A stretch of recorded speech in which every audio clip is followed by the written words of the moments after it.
How to use PlayStation Video Pass feature. To use the PlayStation's Video Pass feature, first of all, you have to go ahead and download the Sony Pictures Core application onto your PS5 or PS4 console, which has completely replaced the older discontinued PlayStation Video Pass trial.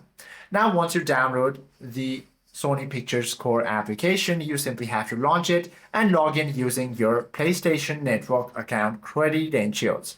Once you do this, verify your subscription, ensure you're actively subscribed to the PlayStation Plus Premium tier. Then you simply have to now locate the included catalog. Inside the Sony Pictures Core app, navigate to the dedicated PlayStation Plus catalog section.